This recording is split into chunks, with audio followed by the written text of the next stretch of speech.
अस्सलाम वालेकुम।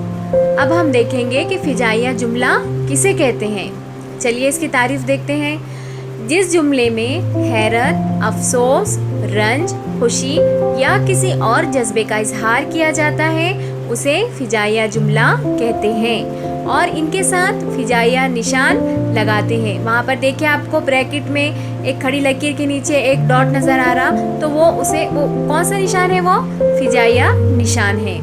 वहाँ पर नीचे देखिए मसलन आहा देखो ईद का चाँद। अब आपको ये जुमला कैसा नज़र आ रहा? ये खुशी वाला जुमला है ना, और वहाँ पर क्या है? आहा के बाद क्या लगा हुआ है? फ़िजाइया निशान लगा हुआ है। दूसरा जुमला देखिए, अफसोस तुम वहाँ मौजूद नहीं थे। ये जुमला कैसा आपको नज़र आ रहा है? एक रंज वाला जुमला है ना, और वहाँ पर अफसोस के बाद क्या है? फ़िजाइया निशान लगा हुआ है। तो आप जब भी पहचान लेंगे कि आप वहाँ पर आपको एक तो फ़िजाइया निशान नज़र आ रहा और आप जुमला पढ़ के आपको समझ में आना चाहिए कि ये जुमला खुशी का है, रंज का है, अफसोस का है ना।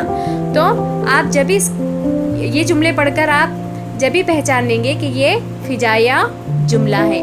मगर ऐसा ज़रूरी नहीं है, आपको इम्तिहान में वो ऐसा भी दे सकता है कि नीचे दिए गए जुमलों को फ़िजाइया जुमलों में तब्दील कीजिए। वहाँ पर आपको फ़िजाइया निशान नहीं देगा, वो ये जो खड़ी लकीर के नीचे जो डॉट है आपको वहाँ पर वो निशान नहीं देगा और आपको सवाल आएगा कि नीचे दिए गए जुमलों को फ़िजाइया जुमलों में तब्दील कीजिए। तो आपको क्या करना है?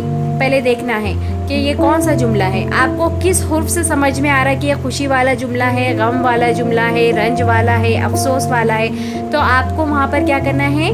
जैसा यहाँ पर है आहा, है ना, आपको इससे क्या समझ में आ रहा है कि ये खुशी वाला जुमला है। आहा के बाद क्या है? फ़िजाइया निशान वहाँ पर लगा देना है ना। और नीचे क्या है? अफसोस तुम वहाँ मौजूद नहीं थे। ये जुमले से भी आपको क्या समझ में आ रहा है कि रंज वाला है, लेकिन किस हुर्फ से समझ में आ रहा?